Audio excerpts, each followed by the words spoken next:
পরম শ্রদ্ধেয়া মা ও বোনেরা, আপনাদের সামনে মহানবী নবীজি মুহাম্মদুর রাসূলুল্লাহ সাল্লাল্লাহু আলাইহি ওয়াসাল্লামের একখানা হাদিস শরীফ পাঠ করেছি। হযরত উকবা ইবনে আমির রাদিয়াল্লাহু তাআলা আনহু বলেন যে নবী পাক সাল্লাল্লাহু আলাইহি ওয়াসাল্লামকে জিজ্ঞাসা করা হলো, মুক্তির পথ কি, বাঁচার রাস্তা কি, পরিত্রাণের পন্থা কি ইয়া রাসূলুল্লাহ? এই বাঁচার পথ বলেন নাই শুধু দুনিয়ার বা শুধু আখেরাতের।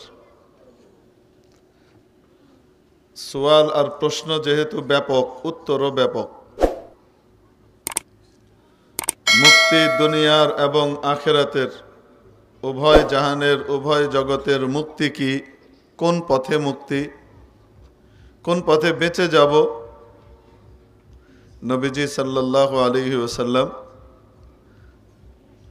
তিনটা ওষুধ বলে দিলেন।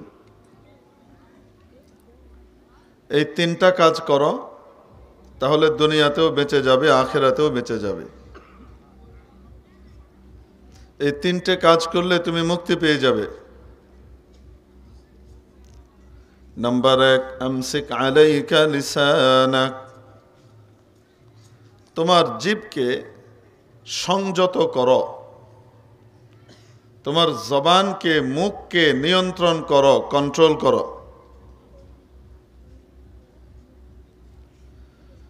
যদি কোনো ব্যক্তি তার জবানকে কন্ট্রোল করতে পারে, সে দুনিয়াতেও বেঁচে যায়, আখেরাতেও বেঁচে যায়। আর যদি সে তার জবানকে কন্ট্রোল না করতে পারে, দুনিয়াতেও বিপদে পড়ে, আখেরাতেও বিপদে পড়ে। দুনিয়ার বিপদ থেকে তো বাঁচার, মুক্তির কোনো একটা মাধ্যম সিস্টেম হতে পারে, কিন্তু আখেরাতের বিপদ থেকে বাঁচবার কোনো উপায় তো আর থাকবে না। সেখানে তো কেউ সুপারিশ করে বাঁচাতে যাবে না। বড় ভয়াবহ বিষয়। মানুষ যদি দুনিয়াতে জবানকে সংযত না রাখে, তাহলে সমস্যায় পড়ে। আর জবানের সদ্ব্যবহার করলে সে দুনিয়াতেও বেঁচে যায়। যেমন হযরত মাওলানা তারেক জামিল সাহেব দামাত বারাকাতুহুম নামে সত্যিকারেরই বিশ্বখ্যাত আন্তর্জাতিক একজন দায়ী আছেন, বড় চমৎকার বয়ান করেন। উনি একবার এক ঘটনা শুনিয়েছেন যে ওনার কাছে এক মহিলা এসছে, এক বোন এসেছে। এসে উনি অভিযোগ করলেন যে ওনার স্বামী খুব খারাপ, স্বামী মারধর করে, ঘরে ঢুকেই বাজে আচরণ শুরু করে, হাত তোলাও নিত্যদিনের ব্যাপার। তো ওনার কাছে এসেছে যে হুজুর আমাকে একটা তাবিজ দিয়ে দেন যেন আমার স্বামীটা ভালো হয়ে যায়। হযরত মাওলানা বলেন যে আমি তো তাবিজ দিতে পারি না, এগুলো জানিও না। বলছে না হুজুর, তারপরেও আপনার উপরে আমার আস্থা আছে, বিশ্বাস আছে, আপনি এটা দিলে কাজ হবে। তো উনি বলেন যে আমি একটা জিনিস রেডি করে ওই মহিলাকে দিলাম, আর দিয়ে বললাম যে এক এক তাবিজ ব্যবহারের এক এক পদ্ধতি আর পন্থা আছে। কোনো তাবিজ গলায় বাঁধে, কোনো তাবিজ দেখবেন হাতের বাজুতে বাঁধে, কোনো তাবিজ দেখবেন আবার কোমরে বাঁধে, এক একটা এক এক জায়গায় ব্যবহার করে না। তো বলে দিলেন যে এই তাবিজ ব্যবহারের সিস্টেম হলো, যখনই স্বামী ঘরে ঢুকবে, ঢোকার পরেই তো সেই অপকর্মটা করে, বাজে আচরণ করে, খারাপ ব্যবহার করে। বাবা তুমি একটু বাইরে গিয়ে কথা বলে আসো, কথা তো জরুরি, বোঝাই যাচ্ছে। এখানে বসে বললে আমারও কনসেন্ট্রেশন নষ্ট হবে, এখানে যারা বসা আছেন তাদেরও ক্ষতি হবে। জরুরি কথা থাকতে পারে, বাইরে গিয়ে বলে আসলে ভালো। তো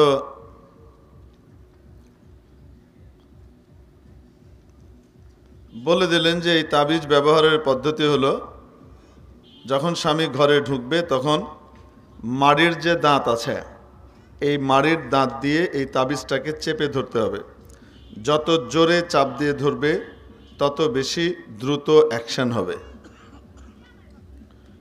তো তাই হলো, বেশ কিছুদিন পরে, মাস কয়েক পরে ওই মহিলা আবার এসছেন এবং এসে কৃতজ্ঞতা জানিয়ে গেলেন, হুজুরকে অনেক হাদিয়াটা দিয়ে গেলেন। বাড়ি থেকে খাবার টাবার রান্না করে নিয়ে এসছে, হুজুরের উপরে খুব খুশ। কি ব্যাপার? যে ওই যে আপনি আমাকে তাবিজ দিয়েছিলেন, আলহামদুলিল্লাহ আপনার তাবিজে এত কাজ হয়েছে, এত ভালো হয়েছে যে আমার স্বামী একদম ভালো হয়ে গেছে, এখন মারি না, কোনো মারধর করে না, এখন শুধু আমাকে আদর করে, স্নেহ করে, মমতার চাদর দিয়ে ঢেকে রাখে, আমাকে বড় ভালোবাসে। কি করে না? এখন আর মারধর করে না, স্বামী ভালো হয়ে গেছে। হযরত মাওলানা বলেন, আসলে আমি কোনো কিছুই লিখি নাই এখানে, আমি এই কাজ জানি না, তো আমি কি লিখব? শুধু একটা কাজ আমি করেছি, সেটা হলো এই মহিলার জবানকে আমি বন্ধ করে দিয়েছি।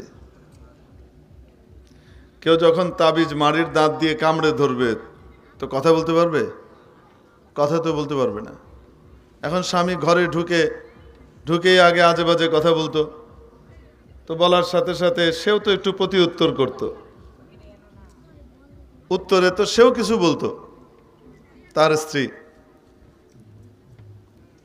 তো এই এক কথা দুই কথা, এক কথা দুই কথা, এইভাবে বোলিং ব্যাটিং হইতে হইতে তারপরে শেষ পর্যন্ত বোলার আর ব্যাটসম্যানের ভিতরে মারামারি লেগে যেত আর কি।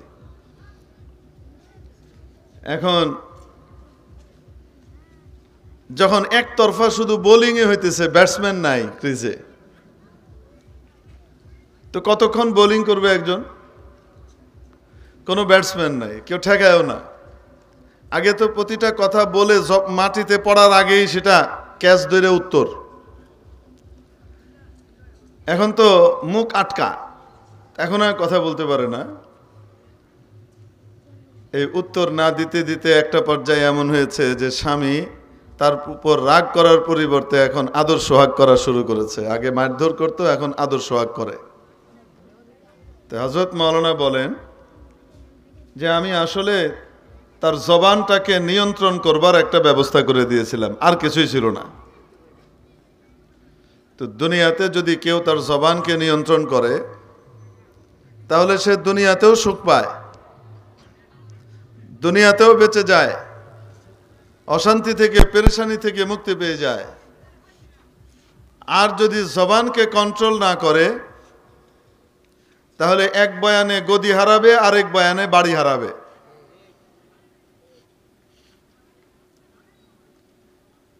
এক ওয়াজ দিছিল রাজাকার নিয়ে, সব রাজাকারের বাচ্চা, এক বয়ানে কি গেছে বলেন? মানে আমি মাঝে মাঝে চিন্তা করতেছিলাম গতকাল রাতে যে কি পরিমাণ ইফেক্টিভ আলোচক উনি। বক্তা আমাদের হওয়া উচিত না, ওনারই হওয়া দরকার ছিল। জবরদস্ত আলোচক, মানে এত পাওয়ারফুল স্পিচ দিতে পারেন। এক বয়ানে গদি হারাইছে, আরেক বয়ানে কি হারাইছে? বাড়ি হারাইছে। এটা চোখের সামনের বিষয়, পিছনে কিছু না। তো নগদ জিনিসটা নাকি, কি বলেন আপনারা? শুনতে খারাপ লাগতেছে, আমি জানি আপনাদের এলাকার ভিতরে আমার চাচা টাচা এবং আমার শ্বশুর বাড়ির লোকজনের প্রীতি অনেক বেশি, এটা আমি জানি। নাওয়ের প্রতি মহব্বত একটু বেশি, যে এটা আমি জানি। এই জন্য উত্তর দিতে কষ্ট লাগতেছে, যদিও সত্য কথা এবং টাইট কথা হুজুর কইতেছে। মনে তো হয় না ঠিক আছে। তো এই জন্য বললাম, জবান যদি কন্ট্রোল না থাকে, নিয়ন্ত্রণে না থাকে, তাহলে দুনিয়াতেও পেরেশানি হবে। জবান যদি কন্ট্রোলে থাকে তাহলে দুনিয়াতে সুখ পাওয়া যাবে। ঠিক তেমনিভাবে জবান যদি কন্ট্রোল না হয়, মুখ যদি মানুষের নিয়ন্ত্রণে না থাকে তাহলে তার আখেরাতও বরবাদ হবে। আর জবানের সৎ ব্যবহার হলে আখেরাতও তার গড়ে যাবে। সুবহানাল্লাহ। আল্লাহ আল্লাহ আল্লাহ আল্লাহ আল্লাহ আল্লাহ আল্লাহ। হাদিস শরীফের মধ্যে এসেছে, বুখারী শরীফের হাদিস, যুকিরাত ইমরাতুন ইনদা রাসূলিল্লাহি সাল্লাল্লাহু আলাইহি ওয়াসাল্লাম বিকাসরাতি সালাতিহা ওয়া কাসরাতি সিয়ামিহা ওয়া কাসরাতি সাদাকাতিহা গায়রা। এক মহিলার আলোচনা নবীজির সামনে করা হলো। ইয়া রাসূলুল্লাহ, এই মহিলা এত ইবাদত, এত বন্দিগি, আল্লাহু আকবার, এত ইবাদত বন্দিগি কল্পনা করা যায় না।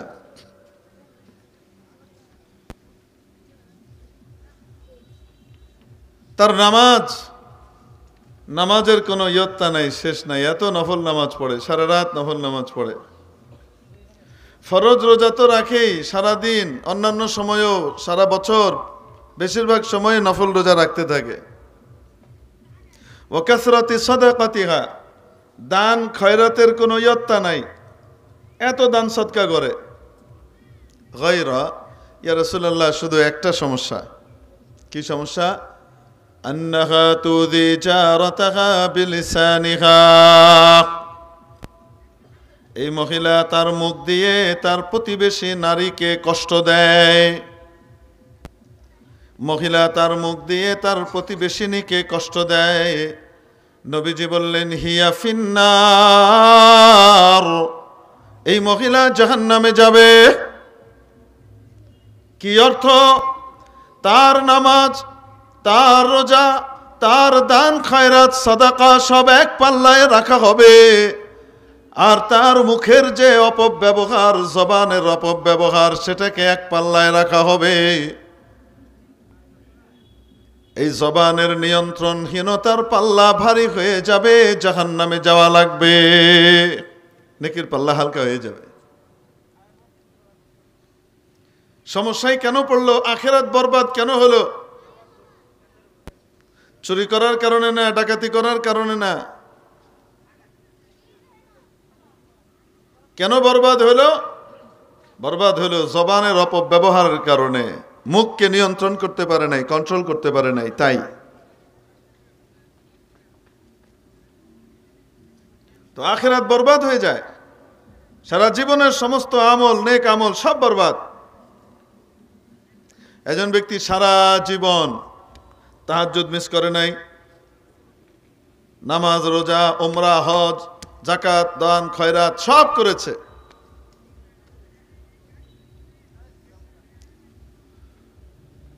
জীবনের শেষ মুহূর্তে এসে একটা কথা বলেছে শুধু, বেশি কিছু বলে নাই। এই আল্লাহ খোদা নামে কিছুই নেই, খামাখাই ইবাদত করলাম, খামাখাই ইবাদত করলাম, আল্লাহ খোদা নামে কিছু নাই, থাকলে আমি এত বিপদে পড়ি গা। তারপরে সে নাস্তিকদের দলে যোগ দিল, শুধু মুখ দিয়ে একটা কথা বলছে, আখেরাত আছে না গেছে? আসতে বলেন। কেন গেল? মুখের অপব্যবহারের কারণে গেল। এক হাদিস শরীফের মধ্যে এসেছে, কিয়ামতের দিন নবীজি সাল্লাল্লাহু আলাইহি সাল্লাম দুনিয়াতেই প্রশ্ন করলেন সবাইকে, আচ্ছা বলো তো দেখি, মিসকিন কে? নিঃস্ব কে? আছে না ডলার আছে না কিছু আছে, দুনিয়া তো শেষ। যাহাবাতিদ দুনিয়া, দুনিয়া তো চলে গেছে, ইয়া আল্লাহ, তা আমি দুনিয়ার সেই বদলা হক কিভাবে আদায় করে দিব? আল্লাহ বলবেন, ঠিক আছে, যদি না দিতে পারো তোমার নেক আমল থেকে দাও। তার নেক আমল থেকে দেওয়া হইতে থাকবে, দেওয়া হইতে থাকবে, দেওয়া হইতে থাকবে, দিতে দিতে দিতে দিতে দিতে দিতে তার পুরা পাহাড়ের মতো যা নেক আমল ছিল সব শেষ হয়ে যাবে। এখনো পাওনাদার বাকি, বলবে, ইয়া রব্বি আদ্দি হক্তি, আমার হক আদায় করে দেন, আমারটা বাকি আছে। আল্লাহ বলবেন, দে, হক দে। হে আল্লাহ, কোত্থেকে হক দিব? নেক আমল যা সেটাও তো শেষ। তাহলে এবার মাইনাসটা নে, তার কাঁধে যে গুনাহ আছে সেই গুনাহগুলা এখন নাও। এইভাবে পাওনাদারদের ঘাড়ের গুনাহগুলা সে নিতে নিতে নিতে নিতে এবার বিশাল পাহাড় হবে গুনাহের, আর এগুলা নিয়ে সে জাহান্নামে যাবে। নবীজি বলেন, এ হলো আসল ফকির। এই আসল ফকিরের মূল যে পাওনা আসবে অধিকাংশ সেটা হবে তার মুখ এর অপব্যবহারের কারণে। আখিরাত বরবাদ হয়ে যাবে তার। রাসূল পাক সাল্লাল্লাহু আলাইহি ওয়াসাল্লাম হাদিস শরীফের মধ্যে বলেন, মানুষকে তার জাহান্নামের দিকে মাথা নিচু করে মুখটাকে নিচে দিয়ে পা ধরে টেনে হিঁচড়ে যে ফেলা হবে, তার অধিকাংশ কারণটা হবে তার মুখের অপব্যবহার। হাসাইদু আলসিনাতিহিম।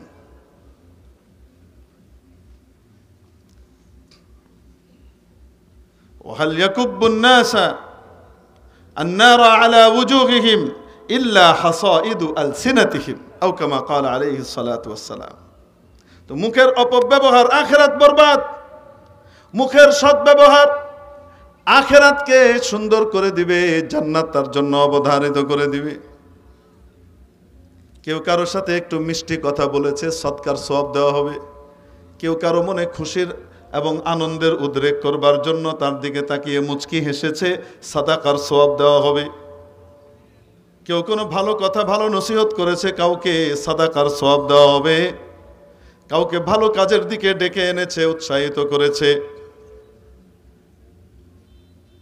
এই ডাকনেওয়ালা কারনেওয়ালার সমপরিমাণ সওয়াব পাবে। তার মুখের সদ্ব্যবহার বানিয়ে দিবে। এই জন্য হযরত ইমাম বুখারী রাহমাতুল্লাহ আলাইহি তার কিতাবকে শুরু করেছেন নিয়তের হাদিস দিয়ে। নিয়ত ঠিক তো সব ঠিক, নিয়ত যদি ঠিক না থাকে তাহলে যত বড় আমলই হোক না কেন কোনো পাওনা পাবে না। আর শেষ করেছেন এসে কালিমাতান, অবসর সময়কে নষ্ট করো না, নিজের মুখটাকে নষ্ট করো না, বরং আল্লাহর জিকিরে, আল্লাহর স্মরণের ভিতরে নিজের মুখকে লাগাও। অজাগায় কুজাগায় মুখ লাগিও না, মুখকে নিয়ন্ত্রণ করো। কালিমাতান, দুটি বাক্য এমন আছে, হাবিবাতান ইলার রহমান, যে দুটি বাক্য আল্লাহর কাছে বড় প্রিয়। খাফিফাতান আলাল লিসান, মুখে উচ্চারণ করা বড় সহজ, বড় হালকা। সাকিলাতানি ফিল মিজান, মিজানে অর্থাৎ পাল্লায় কিয়ামতের দিন অনেক ভারী হবে। মুখে তো উচ্চারণ করা সহজ, কিয়ামতের দিন আমলের তো গণনা হবে না, ওজন হবে। মুখের এই সাধারণ কথাটাই কিয়ামতের দিন বড় ওজনদার হিসেবে আসবে। বড় বড় গুনাহগুলো হালকা হয়ে যাবে এই ওজনদার আমলের কারণে। সুবহানাল্লাহি ওয়া বিহামদিহি সুবহানাল্লাহিল আযীম। আল্লাহর জিকির। এজন্য যখনই ফাঁক পাই, এক হলো অযথা কথা বলবো না, যেই কথাতে দুনিয়ার লাভ নাই আখিরাতের লাভ নাই সেই কথা বলবো না। দুই, সারাক্ষণ নিজেদের মুখকে আল্লাহর জিকিরের ভিতরে লাগায় রাখবো। লেনদেন করতেছি, কেনা বেচা করতেছি, কাস্টমারের সাথে কথাবার্তা বলা ছাড়া আল্লাহ আল্লাহ আল্লাহ, লা ইলাহা ইল্লাল্লাহ, লা ইলাহা ইল্লাল্লাহ, সুবহানাল্লাহ, আলহামদুলিল্লাহ, লা ইলাহা ইল্লাল্লাহ, আল্লাহু আকবার চলতেছে। ক্ষেত লাগাইতেছে, জ্বালা লাগাইতেছে, এক একবার উঠাইতেছে আর লাগাইতেছে আল্লাহ আল্লাহ আল্লাহ আল্লাহ আল্লাহ আল্লাহ আল্লাহ, মাওলার নাম নিতেছে। এই কৃষক সাধারণ কৃষক না, এই ব্যবসায়ী সাধারণ ব্যবসায়ী না, এই দিনমজুর সাধারণ দিনমজুর না, এই শিল্পপতি সাধারণ শিল্পপতি না, এই রাষ্ট্র পরিচালক রাষ্ট্রনায়ক সাধারণ রাষ্ট্রনায়ক না, যে অন্যের হক নষ্ট করে না আর আল্লাহর জিকিরে নিজেকে লাগিয়ে রাখে। আল্লাহ নবী সাল্লাল্লাহু আলাইহি ওয়াসাল্লাম বলেন, কিয়ামতের দিন সবাই পেরেশান থাকবে আর তারা হাসতে হাসতে জান্নাতে চলে যাবে। কারণ মুখকে আল্লাহর জিকিরে তরতাজা রাখছিল। জবানের সদ্ব্যবহার। নবীজি সাল্লাল্লাহু আলাইহি ওয়াসাল্লাম অন্য হাদিসে ইরশাদ করেন, যে ব্যক্তি আমাকে দুইটা জিনিসের গ্যারান্টি দিবে আমি তার জন্য জান্নাতের গ্যারান্টি দিচ্ছি।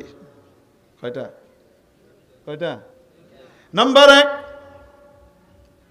দুই চোয়ালের মধ্যবর্তী জায়গা। নাম্বার 2, 2 রানের মধ্যবর্তী জায়গা। নবীজি বলেন, জিরমুহুমা সগীর ওয়া জুরমুহুমা কবীর। এই দুইটা অঙ্গের আকৃতি অনেক ছোট কিন্তু গুনাহ অনেক বড়। এই জন্য জবানের হেফাজত, তাহলে দুনিয়াও শান্তি, আখিরাতেও শান্তি। নবীজি মুক্তির জন্য কয়টা বলেছিলেন? কয়টা বলেছিলেন? 3টা। নাম্বার 1 গেল। নাম্বার 2, ওয়াল ইয়াসাকা বাইতুক, তোমার বাড়ি যেন তোমার জন্য প্রশস্ত হয়। অর্থাৎ মানুষ প্রশস্ত জায়গা পছন্দ করে, সংকীর্ণ জায়গা পছন্দ করে না। বাহিরের জায়গার চেয়ে তোমার বাড়িটা তোমার কাছে যেন প্রশস্ত হয়, অর্থাৎ বিনা প্রয়োজনে দিনই বা দুনিয়াবি কোনো বিশেষ প্রয়োজন ছাড়া বাড়ির বাইরে সময় দিও না। নামাজে যাওয়া দিনই জরুরত, দাওয়াতের জন্য যাওয়া, মানুষকে দিনের দাওয়াত দেওয়া দিনই জরুরত, মানুষকে সন্ত্রাসের হাত থেকে বাঁচাবার জন্য যাওয়া দিনই জরুরত, বাজারে যাওয়া, ওষুধের জন্য যাওয়া দুনিয়াবি জরুরত। যে কোনো বিশেষ প্রয়োজন ছাড়া বাড়ির বাইরে যেও না। বাড়ির বাহির তোমার নিয়ন্ত্রণে না, ভেতর তোমার নিয়ন্ত্রণে, কিছুটা হলেও নিয়ন্ত্রণে।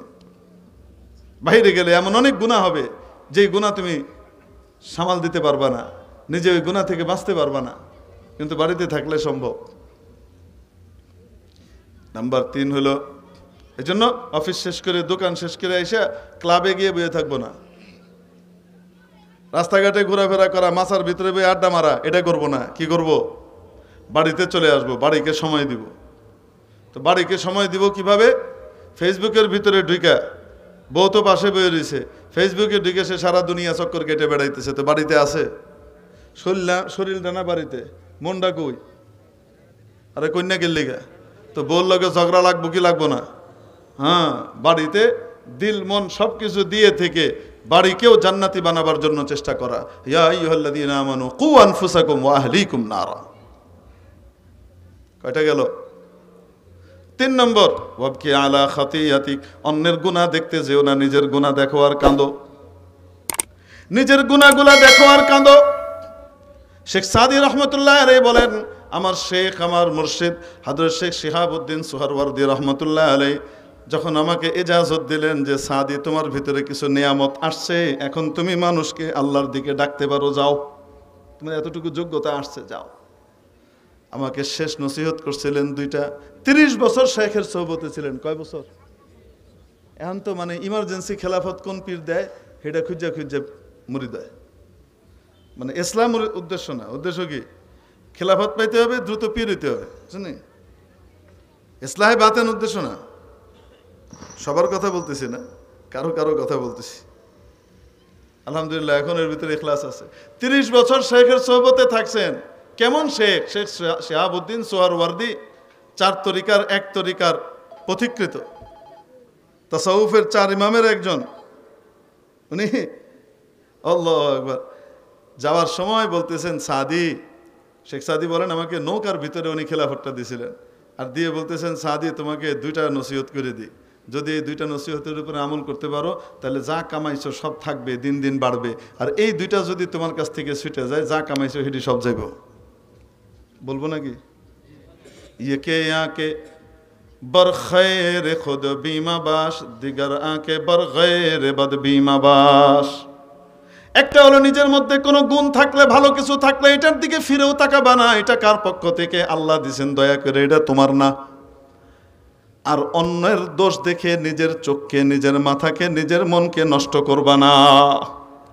নবীজি হাদিসে তাই বললেন, ওয়াবকি আলা খাতিয়াতিক, নিজের গুনাহ দেখো আর কাঁদো।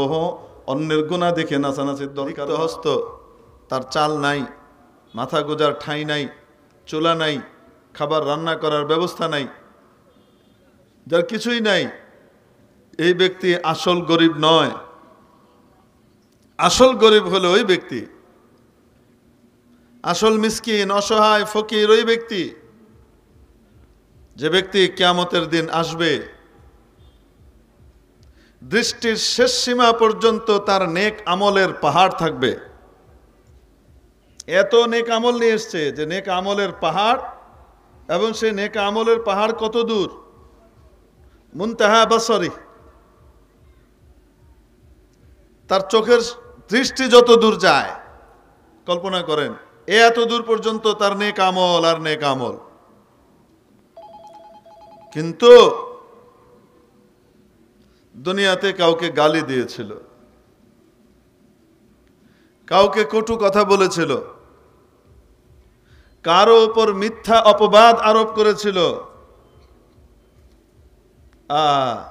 যে রাজাকার না,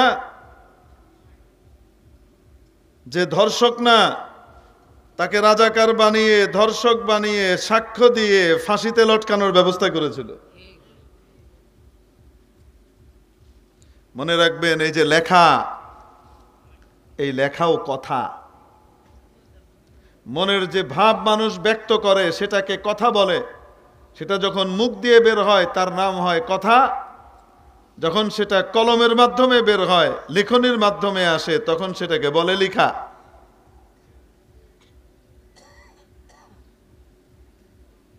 এটা লিখিত কথা। তো যারা মিথ্যা মামলা দায়ের করি, বানোয়াট মামলা দায়ের করি, বানোয়াট মামলার সাক্ষী হয়, নিশ্চিতভাবে জাহান্নাম অবধারিত। বলে কেন? কিয়ামতের দিন তার সব আমল যার বিরুদ্ধে দায়ের করেছিল, যার বিরুদ্ধে ব্যবস্থা নিয়েছিল, সে নিয়ে চলে যাবে।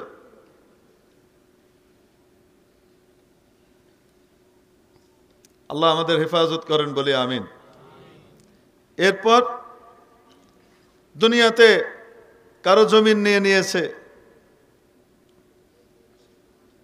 কারো হক নষ্ট করেছে, বোনকে তার হক দেয় নাই, ইনিয়ে বিনিয়ে বঞ্চিত করেছে,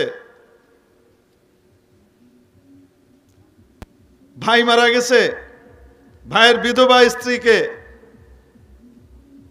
ভাইয়ের বাচ্চাদেরকে, এই এতিমদেরকে তাদের হক ঠিক মতো বুঝায় দেয় নাই, সেগুলা মেরে দিছে।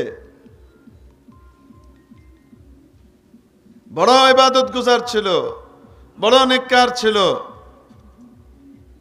অনেক তেলাওয়াত করত, অনেক জিকির আজকার করত, খুব জিকির করত সকাল বিকাল, অনেক তাবলীগ করেছে, অনেক ভালো ভালো কাজ করেছে। কিন্তু এই যে দুনিয়াতে বিভিন্ন লোকের হক নষ্ট করেছে, আল্লাহ নবী সাল্লাল্লাহু আলাইহি সাল্লাম বলেন এই সব পাওনাদাররা আসবে। কারো গীবত করেছে, কারো পিছনে তার দুর্নাম চর্চা করেছে। এমন ব্যক্তির দুর্নাম যেই ব্যক্তি তার গুনাহকে গোপন রাখে, ওপেন করে না, তার গোপন গুনাহটাকে মানুষের সামনে কি করে? আলোচনা করে বেড়ায়। অথবা যার সমালোচনা করছে সে জালেমও না।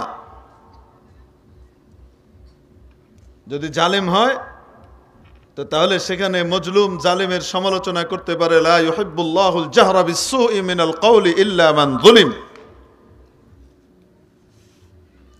6 নম্বর পারার প্রথম আয়াত। এই যে সমালোচনা করেছে আর গীবত করেছে বা মিথ্যা অপবাদ আরোপ করেছে, মেরে মুহতারাম দোস্ত, কিয়ামতের দিনে সব পাওনাদার আসবে। আপনারা বিরক্ত হচ্ছেন মনে হয়, হ্যাঁ, যে হুজুর একটু সুর দিবেন না, সার দিবেন না, পু পা করবেন না। তো আমরা তো গায়ক গায়িকা না। আপনাদের হুজুররা কি গায়ক? বলেন না কেন? নাকি হুজুরদেরকে আপনারা রুহানি চিকিৎসক হিসেবে নেন? মানুষের শরীর আছে, মানুষের আত্মা আছে, মানুষের দেহ আছে, মানুষের আত্মা আছে। দেহতে যেমন রোগ বাসা বাঁধে, আত্মাতেও রোগ বাসা বাঁধে। দেহর রোগ সারাবার জন্য আমরা যাদের কাছে যাই তাদেরকে আমরা বলি ডাক্তার সাহেব। ডাক্তারের কাছে যাই দেহের রোগ সারাবার জন্যে।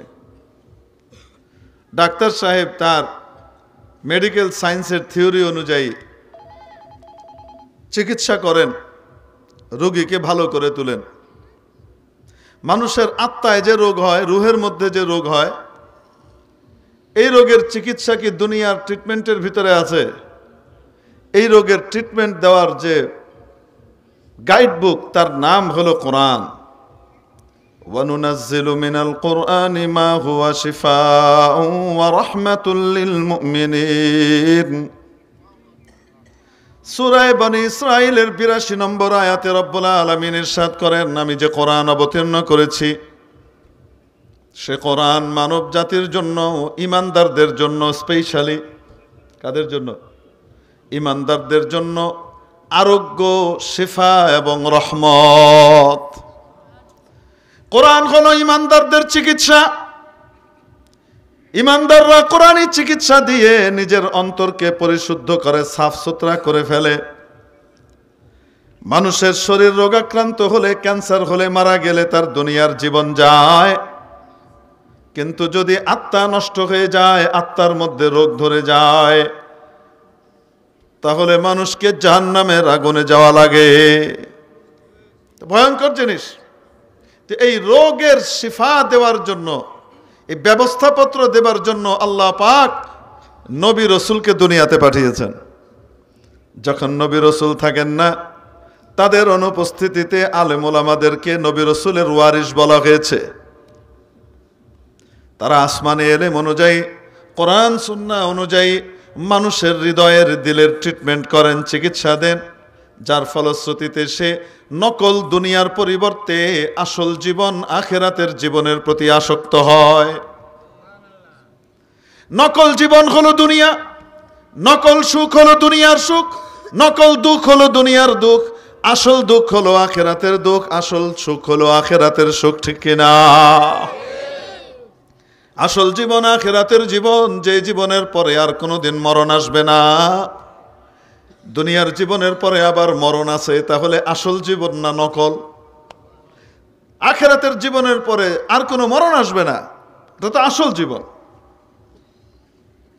দুনিয়াতে যত মারামারি, কাটাকাটি, হানাহানি, হিংসা বিদ্বেষ, একে অপরের জিনিস দখল করে ফেলা, চুরি করা, ডাকাতি করা, মিথ্যা কথা বলা, ছিনতাই করা, ধোঁকাবাজি করা, এগুলা কেন করে? আখিরাত ভুলে গেছে তাই করে।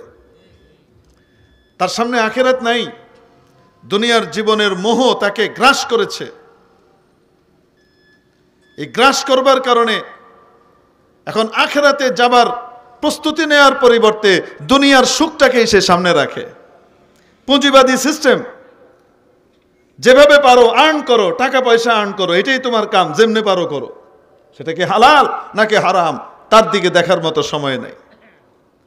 যখনই আখিরাত ভুলে যায়, দুনিয়াটাকে বড় মনে করে, তখন বোনের হক দিতে চায় না।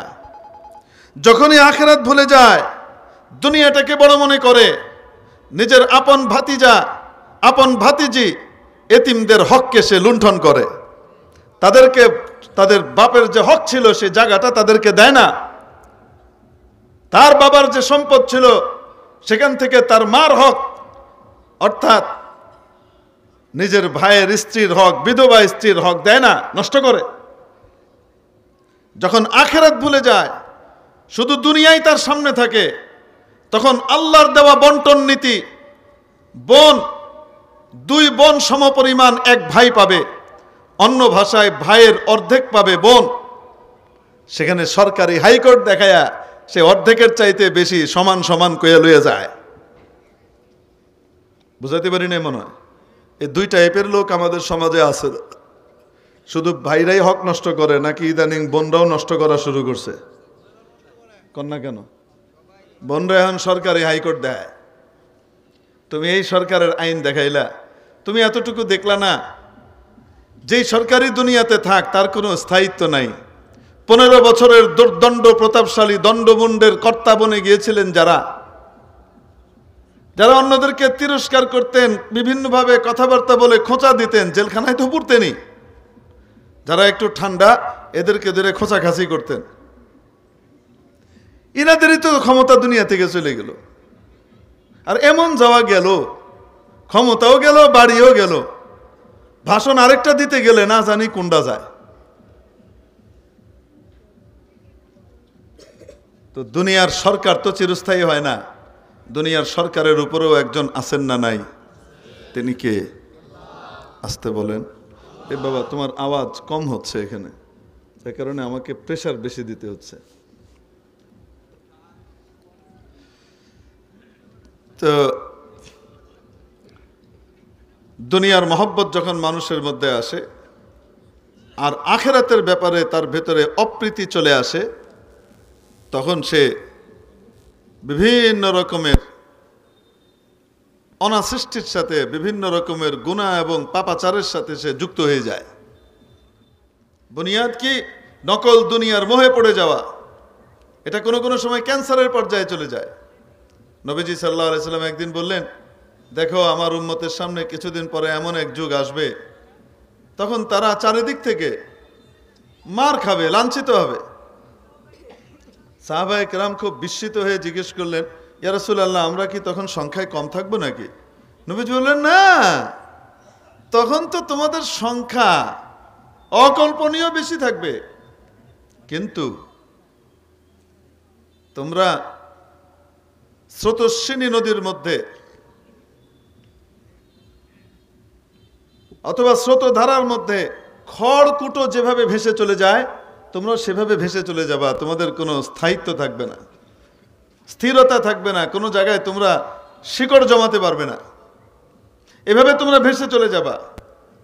সাহাবীরা জিজ্ঞেস করলেন, ইয়া রাসূলুল্লাহ, আমরা সংখ্যায় বেশি হব তারপরেও ভেসে চলে যাব, এখন আমরা সংখ্যায় কম তারপরেও কুফরি তাকাত আমাদের সামনে দাঁড়াইতে পারে না, এটা কিভাবে হবে? নবীজি সাল্লাল্লাহু আলাইহি সাল্লাম বললেন, তোমাদেরকে তখন ওয়াহান ধরবে। কি ধরবে? ওয়াহান। ওয়াহান, ওয়াহানের শাব্দিক অর্থ দুর্বলতা। তো সাহাবায়ে কেরাম জানেন না ওয়াহান মানে যে দুর্বলতা। তারপরেও তারা জিজ্ঞেস করলেন, ইয়া রাসূলুল্লাহ, ওয়াহান কি জিনিস? দুর্বলতা বলতে আপনি কি বোঝাচ্ছেন? নবীজি উত্তর দিলেন, হুব্বুদ দুনিয়া ওয়া কারাহিয়াতুল মাউত, দুনিয়ার প্রীতি, আখিরাতের অপ্রীতি আর ভীতি, মৃত্যুর ভীতি আর দুনিয়ার প্রীতি, মরণকে অপছন্দ করা, জীবনকে পছন্দ করা, ইহকালকে পছন্দ করা, পরকালে যাওয়ার জন্য যে সেতু বন্ধন রয়েছে মৃত্যু, সেই মরণকে অপছন্দ করা, এই দুনিয়ার মহব্বত। নবীজি বলেন, রাসু কুল্লি খাতিআ, সমস্ত পাপের মূল, সমস্ত পাপ, অন্যায়, সিন, গুনাহ, এগুলোর মাথা হলো দুনিয়ার ভালোবাসা। দুনিয়া না, নবীজি বলেন না যে দুনিয়া সব অনিষ্টের মূল, বরং কি বলেছেন? দুনিয়ার ভালোবাসা। একজন মানুষ হাজার হাজার বিলিয়ন কোটি ডলারের ভিতরে ডুবে থাকতে পারে, এত টাকার ভিতরে থেকেও তার ভিতরে দুনিয়ার প্রীতি না থাকতে পারে। পৃথিবীর সবচেয়ে বড় ধনী, কিন্তু তার দিলের ভিতরে দুনিয়ার প্রীতি নাই। অসম্ভব না সম্ভব? ধনী হওয়া খারাপ না, দুনিয়া থাকা খারাপ না, বরং দুনিয়ার মহব্বত ধ্বংসাত্মক। আরেকজন ব্যক্তি, তার কাছে দুনিয়া কিছুই নাই, থাকা খাওয়ারও জায়গা নাই, কিন্তু দুনিয়ার ভালোবাসায় তার দিলটা একদম টইটুম্বুর, দুনিয়ার মহব্বত নিয়ে ঘুরে বেড়াচ্ছে। হতে পারে কি পারে না? তো এই বেটা দুনিয়ার মহব্বত থাকার কারণে ছিঁচকে তুরি থেকে শুরু করে, ছিনতাই থেকে শুরু করে, ডাকাতি থেকে শুরু করে, হেরোইনের পুরিয়া বিক্রি করা থেকে শুরু করে, হেরোইন চেয়ে হওয়া থেকে শুরু করে সবকিছু করতে পারবে। কেন? তার কাছে দুনিয়ার প্রীতি চলে আসছে, দুনিয়া যেমনে হোক তাকে আর্ন করতে হবে। আরেকজন দুনিয়ার ভিতরে ডুবা, কিন্তু তারপরেও তার ভিতরে দুনিয়ার প্রীতি নাও থাকতে পারে, থাকতেও পারে, নাও থাকতে পারে। হযরত উসমান গনি রাদিয়াল্লাহু তাআলা আনহু নবী পাক সাল্লাল্লাহু তাআলা আলাইহি ওয়াসাল্লামের আহ্বান শুনে, তাশকিলের কথা শুনে ঘর থেকে এক ব্যাগ আশরাফি নিয়ে আসলেন, সোনার মোহর নিয়ে আসলেন, স্বর্ণ মুদ্রা এনে নবীজির সামনে ঢেলে দিলেন। নবীজি আবার তশকিল করতেছেন, উনি বাড়ি থেকে আরেক ব্যাগ স্বর্ণ এনে ঢেলে দিলেন। আরে একটা কানের দুল আর নাকের ফুল না, স্বর্ণের পুরো মুদ্রা এনে ঢেলে দিছে এক ব্যাগ। কয় কেজি হতে পারে কল্পনা করেন এক এক ব্যাগে? 80 তোলায় 1 সের কয়। 1 তোলার দাম কত? 1 ভরির দাম কত আপনারা জানেন সোনার? নবীজি আরো বয়ান করছেন, উনি আবার নিয়ে আসলেন, এনে আবার ঢেলে দিলেন। রাসূল পাক সাল্লাল্লাহু আলাইহি ওয়াসাল্লাম এত খুশি হলেন, এভাবে স্বর্ণের মুদ্রাগুলাকে এভাবে হাতে তুলছেন আর এভাবে ছাড়ছেন, আর এভাবে ছাড়ছেন, আর টুনটুন টুনটুন করে পড়ছে। মানে বাচ্চারা যেমন মজা করে খেলে, নবীজি সাল্লাল্লাহু আলাইহি ওয়াসাল্লাম আনন্দের আতিশয্যে এভাবে করছেন আর বলছেন, বাহ বাহ বাহ বাহ বাহ বাহ, ওয়াজাবাত ওয়াজাবাত ওয়াজাবাত। এখন ওসমান যা ইচ্ছা তাই করুক, জান্নাত তার জন্য ওয়াজিব হয়েই গেছে। হযরত আব্দুর রহমান ইবনে আওফ রাদিয়াল্লাহু তাআলা আনহু অনেক বড় ধনী ছিলেন। একবার ওনার ব্যবসার মাল এসেছে, কয়েকশো ট্রাক। হুজুর ওই জমানায় কি ট্রাক ছিল? না, ট্রাক ছিল না, বোঝাবার জন্য বলেছি। কয়েকশো উট, আমি সব বলছি, আসলে হাজারের উপরে উট এসেছে। এক একটা উট এক একটা 3 টনি 4 টনি ট্রাকের মতো মাল নেয়। এত মাল নিতে পারে। শত শত উট দিয়ে মদিনার অলি গলি বাজার সব ভরে গেছে, মানুষের হাঁটা চলার জায়গা নেই। আরো মালপত্র সহকারে উট ভিতরে ঢুকতে পারছে না, মদিনার বাইরে দাঁড়িয়ে আছে অপেক্ষমান। মানুষের ভিতরে শোরগোল চলছে, গুঞ্জন চলছে। ওরে বাপ রে বাপ, আব্দুর রহমান ইবনে আউফ কত বড় ধনী, তার কত টাকা। এই গুঞ্জনের আওয়াজ আম্মাজান আয়েশা সিদ্দিকা রাদিয়াল্লাহু তাআলা আনহার কান পর্যন্ত গেল। তিনি জিজ্ঞেস করলেন, কিসের আওয়াজ, কিসের গুঞ্জন? আব্দুর রহমান ইবনে আউফের মাল এসেছে আম্মাজান। মদিনার রাস্তাঘাট পথঘাট বাহিরে সব অঞ্চল একদম ভরে গেছে। এত মাল, ব্যবসায়িক পণ্য এসছে, তার বিদেশ থেকে ইম্পোর্ট করেছে। আম্মাজান হযরত আব্দুর রহমান ইবনে আউফ রাদিয়াল্লাহু তাআলা আনহুকে ডাকলেন, ডেকে বললেন, আব্দুর রহমান, এই কবরওয়ালা দুনিয়া থেকে বিদায় নিয়েছেন, বেশি দিন তো হয় নাই। নবীজির রওজা শরীফের দিকে ইঙ্গিত করে বললেন, এই কবরওয়ালা দুনিয়া থেকে গেছেন, বেশি দিন তো হয় নাই, এর মধ্যেই তোমাকে দুনিয়া এমন ভাবে ধরে ফেললো। উনি উত্তর দিলেন, আম্মা জান, আলহামদুলিল্লাহ দুনিয়া আমাকে ধরতে পারে না, এগুলো তো আমার ব্যবসা বাণিজ্য, দুনিয়ার কারবার। দিলের ভিতরে আমার দুনিয়া এখনো আল্লাহর রহমতে ঢুকে নাই। আম্মা জান, আমি এটার প্রমাণ দিতে পারবো, বলে চলে গেছেন। আপনাদের দেশে ওই যে ওয়াজ করলে এটা হইলে ওইটা হইলে মাইক মারে না, মাইকে ঘোষণাকে এই অঞ্চলে বলে মাইক মারা, তাই না, নাকি না? এরকমই বলে, মাইক মারছে। তো ওই জমানায় তো মাইক ছিল না, এরকম চোঙ্গা ছিল। এই চোঙ্গা দিয়ে কিছু মাইক ম্যান, চোঙ্গা ম্যান উনি ভাড়া করেছেন। তারা ঢেড়া পিটিয়ে পুরো মদিনাতে ঘোষণা করে দিচ্ছে, যার যা লাগে, আব্দুর রহমান ইবনে আউফের মাল সকলের জন্য উন্মুক্ত। গরিব হলে সে দান হিসেবে নিয়ে যাক, ধনী হলে হাদিয়া হিসেবে নিয়ে যাক, যার যা লাগে নিয়ে যেতে পারে, কোনো পয়সা দেওয়া লাগবে না। এই ঘোষণার আগে আরেকটা ঘটনা ঘটলো। মদিনার পুঁজিপতিরা সব আসছে, পাইকাররা। আব্দুর রহমান, আমার এই মাল লাগবে এত টাকার, কত দিবা? এত। না, হবে না। আবার ঘুরে আসছে, আপনি কত চান? আমরা ডবল দিব, আমরা 3 গুণ দিব মালের যা দাম, অসুবিধা নাই, দেন। উনি বলেন, ওয়াকাদ বি'তু, আমি বিক্রি করে ফেলেছি। কার কাছে আপনি বিক্রি করলেন? মদিনার পুঁজিপতি, পাইকার তো আমরা কেউ কিনি নাই, তো কিনলোটাকে? উনি বললেন, আমি এমন একজনের কাছে বিক্রি করে দিয়েছি যিনি 1-এর বদলে কমপক্ষে 10 দেন। এই কথা বলে মক্কার মদিনার ভিতরে ঘোষণা করিয়ে দিলেন। সকলে এসে আব্দুর রহমান ইবনে আউফ রাদিয়াল্লাহু তাআলা আনহুর মাল থেকে যার যা পরিমাণ প্রয়োজন তা নিয়ে চলে গেল। দুনিয়া তো ছিল ঠিক, দুনিয়া ভিতরে ঢুকে নাই। পুকুরের মধ্যে হাঁস চলে কি চলে না? বলেন না কেন?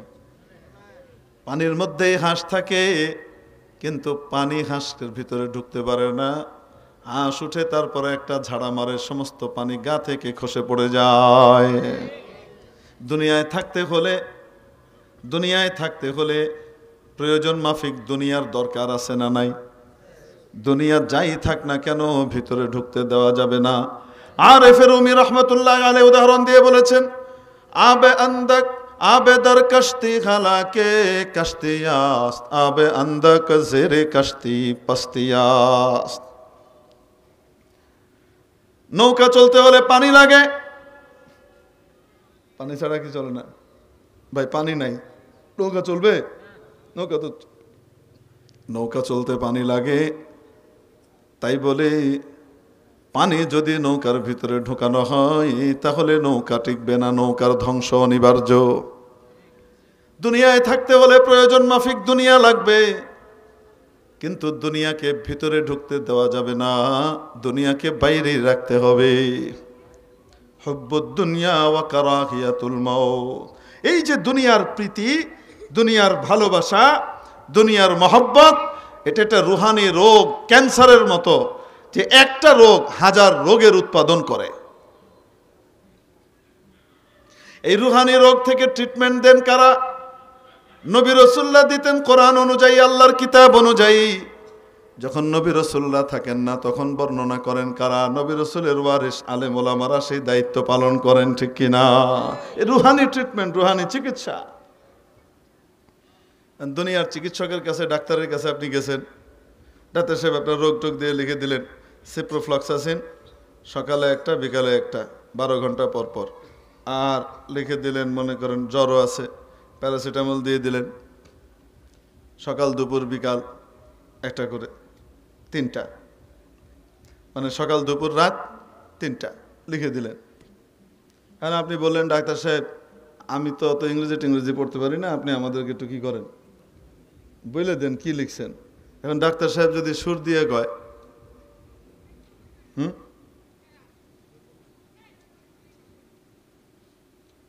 সিপ্রোফ্লক্সাসিন 500 mg, সকালে একটা বিকালে একটা, 12 ঘন্টা পর পর খাবেন।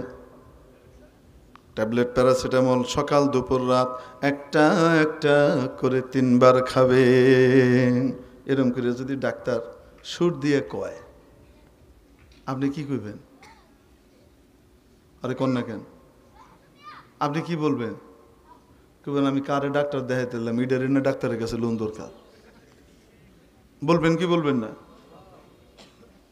তো দুনিয়ার শারীরিক ডাক্তার যখন চিকিৎসা করে তখন তো সুর আপনারা এটাকে ডিসক্রেডিট মনে করেন, কিন্তু যখন হুজুর কোরআন হাদিসের কথা বলে আমাদের দিলে ট্রিটমেন্ট করবে তখন আমরা হুজুর সুর দিল না, কইলো ডাকি এটা আইলো গেল গিয়া, এটা সুর দিছে না। হুজুর তাহলে আপনারা দেন কেন? আমরা তো দিবার চাই না, কিন্তু মাঝে মাঝে এমন হয় রুগী পোলাবেনের মতো হয়। রোগী কিসের মতো? আর এমনি তো বুড়া হয়ে গেছে, বেটা হয়ে গেছে, বেটি হয়ে গেছে, বিয়ে শাদী করে বাচ্চা কাচ্চা হয়ে গেছে, কারো আবার নাতিপুতি হয়ে গেছে, কেউ আবার বিয়ার লেগে ফাল মারতাছে। ওদিক দিয়ে তো সব বড় হয়েছে, কিন্তু ধর্মের দিক থেকে, দিনের দিক থেকে, আত্মার উন্নতির দিক থেকে এখনো শিশু। তো ছোট বাচ্চাকে যখন দেখবেন আপনি ওষুধ দিবেন, ওষুধটা যদি তিতো হয় তো হ্যাঁ খাইতো না, ফালায় দেয়, করে কি করে না, খায় না, ফেলে দেয়। তো কি করে? কলার ভিতরে ঢুকায়, কলার ভিতরে ঢুকায় খাওয়াইছে। তো এরকম এক বাপের ঘটনা আছে, ছেলেকে কলার ভিতরে ওষুধ ঢুকায় দিয়ে, নাও আব্বা কলা খাও, ছেলে কলা পছন্দ করে, তো কলা খাইছে। তো বাপে জিজ্ঞেস করছে আব্বু কলা খাইছো? কে আব্বু কলা খাইছি, ভিতরে একটা বিচি ছিল এটা ফেলাই দিছি। তো এই যে কলার ভিতরে মিষ্টি কিছুর ভিতরে ঢুকাইয়া কি করে দেয়, ওষুধটা খাওয়ায় দেয়। তারপরও ভিতরে যাক, তিতা ওষুধ ভিতরে গেলেও কি হবে, রোগটা তো ভালো হবে, চাই উপরে যে আবরণ দিয়েই যাক। তো আমরা যেহেতু বাচ্চার মতো হয়ে গেছি কোনো কোনো জায়গার মানুষ, যার ফলশ্রুতিতে হুজুররা চিন্তা করে তিতা ওষুধ তো নিবে না, সোজা সাপটা ঠান্ডাভাবে কইলে নেবে না, এজন্য একটু সুরের মিষ্টি কলার ভিতরে ঢুকাইয়া গিলায় দাও, তারপরেও ফায়দা হোক, শুনুক, কাজে লাগুক। এটা আমাদের কারণে, নাহলে আপনাদের এলাকার যারা আছে মাশাআল্লাহ দেখে বোঝা যাচ্ছে শিক্ষিত মানুষ। শিক্ষিত মানুষরা সুর সারের তুলনায় বুদ্ধিমান মানুষ যারা, শিক্ষিত বলতে আমি ডিগ্রিধারীর কথা বলতেছি না, যাদের মাথায় বুদ্ধি আছে, বুদ্ধিমান মানুষ সাধারণত দেখা যায় সুর সার দেখে না, এরা আসল বেসিক, আসল জিনিসটা দেখে, মূল জিনিস আছে কিনা। এমনকি আপনাদের সুর দিয়ে কইতে হইব নাকি সুর লাগবো না কথা লাগবো? মাশাআল্লাহ, এক মুরব্বী অনেক বুদ্ধিমান, উনি কয় 2টাই লাগবো। এক সাহাবীর যুদ্ধের ভিতরে বাড়ি খেয়ে চোখ একটা বেরোয় গেছে, তো সাহাবী সেই চোখ হাতে করে নিয়ে নবীজির কাছে আসছেন, এসে বলতেছেন ইয়া রাসূলুল্লাহ আমার চোখটা ঠিক করে দেন, লাগাই দেন। কি বলতেছে? ইয়া রাসূলুল্লাহ চোখ নিয়ে আসছি, পড়ে গেছে, ধরে নিয়েছি, এটা লাগাই দেন। রাসূল সাল্লাল্লাহু আলাইহি ওয়াসাল্লাম বলতেছেন চোখ চাও না জান্নাত চাও? ইয়া রাসূলুল্লাহ 2টাই চাই। ঠিক আছে রাসূলুল্লাহ 2টাই চাই। তো নবীজি সাল্লাল্লাহু আলাইহি ওয়াসাল্লাম হেসে দিয়েছেন এবং তার চোখের মধ্যে লাগাই দিয়ে হাত দিয়ে এরকম করে মুছে দিয়েছেন, আর জান্নাতেরও দোয়া করে দিয়েছেন। ওই সাহাবী বলেন জীবনের শেষ মুহূর্ত পর্যন্ত অন্য চোখে তো মাঝে মাঝে আমার অসুখ হয়েছে, যে চোখটা বেরোয় গেছিল আর নবীজি সেট করে দিয়েছিলেন, এই চোখে কোনোদিন কোনো রোগ হয় নাই।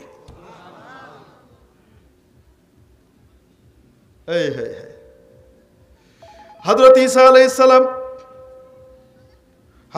আলাইহিস সালাম জন্মান্ধর চোখের মধ্যে যদি হাত দিয়ে দিতেন, সাথে সাথে সে দেখা শুরু করে দিত।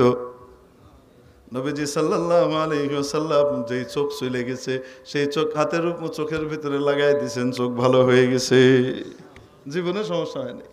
আগেকার নবীদের যত মুজিজা আছে, নবীজি মুহাম্মদুর রাসূলুল্লাহ সাল্লাল্লাহু আলাইহি ওয়াসাল্লামের জীবদ্দশায় প্রায় সমস্ত নবীর মুজিজাগুলো আল্লাহ পাক নবীকে দিয়ে দেখাইছেন। যেই মুজিজাগুলো নবীকে দিয়ে দেখান নাই, নবীর সাহাবীদেরকে দিয়ে, উম্মতকে দিয়ে দেখাই দিয়েছেন, কারামতের আকারে দেখাই দিয়েছেন। এটা আমার নবীর বরকত। এমন বড় নবী পাওয়ার পরে, এত শানদার নবী পাওয়ার পরে, এত চমৎকার বৈজ্ঞানিক কোরআনী বিধান পাওয়ার পরে, মানুষ যখন কোরআনকে বাদ দিয়ে অন্য কোনো কালচারের দিকে ধাবিত হয়, মাওলার পক্ষ থেকে আযাবের অপেক্ষা করা দরকার। প্রিয় উপস্থিতি, এই জন্য বলছিলাম, আত্মার যে খোরাক আছে, খোরাকগুলা দেন কারা? নবী রসুলরা। নবী রসুলরা না থাকলে নবী রসুলের নায়েব যারা আছে তারা দেন, নবীর উম্মতিরা এই খোরাক অন্যের কাছে দিতে থাকে। যার কাছে যতটুকু আছে সে অতটুকু দিতে থাকে। নবীজি এটাই বলেছেন, বাল্লিগু আন্নি ওয়ালাউ আয়া, আমার কাছ থেকে তোমার কাছে যদি একটা বাণীও পৌঁছে থাকে, তুমি আর কিছু জানো না, একটা বাণী ঠিক মতো জানো, এই বাণীটাই তুমি আরেকজনের কাছে পৌঁছে দাও, তোমার আলেম হওয়া লাগবে না। আলেমরা তো সার্বিকভাবে জানবেন, সবটুকু করবেন, সবটুকু নিয়ন্ত্রণ, কন্ট্রোল এবং দিক নির্দেশনা তো আলেমরা দিবেন।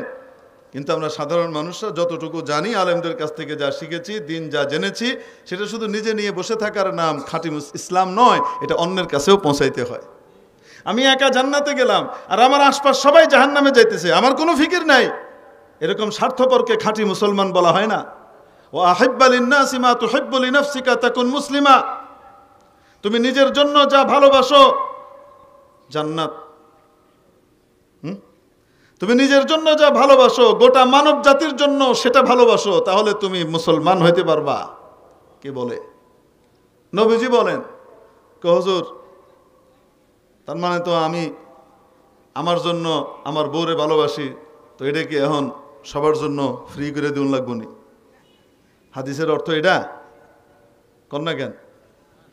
প্রত্যেক মানুষ নিজের জন্য জান্নাত ভালোবাসে, কন্যা কেন? নাকি জাহান্নাম? কেউ জাহান্নাম চায় না। তুমি নিজের জন্য যেমন জান্নাত ভালোবাসো, এই জান্নাতটা গোটা মানব জাতির জন্য ভালোবাসো, তাহলে তুমি খাঁটি মুসলমান হতে পারবা। ওয়া আহিব্বা লিন্নাসি মা তুহিব্বু লিনাফসিকা তাকুন মুসলিমা। মেরে মুহতারাম দোস্ত, আজিজ ও বুজুর্গ, এই জন্য বলছিলাম, কোন ব্যক্তি যখন তার জবানের হেফাজত না করে, আখেরাতকে যখন ভুলে যায়, গীবত করবে, শিকায়েত করবে, তহমত দিবে, অপবাদ দিবে, গালিগালাজ করবে, বোনের হক নষ্ট করবে, এতিমের হক নষ্ট করবে, ভাইয়ের হক নষ্ট করবে, মা বাবার হক নষ্ট করবে, সন্তানের হক নষ্ট করবে, লেনদেনের ভিতরে 2 নম্বরই করবে। কিয়ামতের দিন মনে আছে না আপনাদের? কি বলছিলাম? নবীজি জিজ্ঞেস করেছিলেন, বলো তো দেখি সবচেয়ে বড় অসহায়, গরিব, ফকির, মিসকিন কে? বলো তো দেখি। তো সাহাবীদের উত্তরের পরে নবীজি বলেছিলেন, না, ওই ব্যক্তি আসল গরিব, আসল মিসকিন যে কিয়ামতের দিন আসবে, তা মাদ্দে নজর মুনতাহা বসরি, তার দৃষ্টির শেষ সীমা পর্যন্ত তার নেক আমলের পাহাড় থাকবে, কিন্তু দুনিয়াতে কারো হক নষ্ট করেছে, কাউকে কটু কথা বলেছে, কাউকে গালি দিয়েছে, কারো মনে কষ্ট দিয়েছে, এই সব হকদাররা আসবে, এসে বলবে, ইয়া রব্বি আদ্দি হাক্কি, আদ্দি হাক্কি, এ আমার রব, আমাকে আমার হক দেন, আমার পাওনা বুঝাইয়া দেন। আপনি তো সবচেয়ে বড় ইনসাফওয়ালা, আর আজকে ইনসাফের দিন, আমাকে আমার পাওনা বুঝাইয়া দেন। আল্লাহ পাক তাকে বলবে, পাওনা বুঝাও।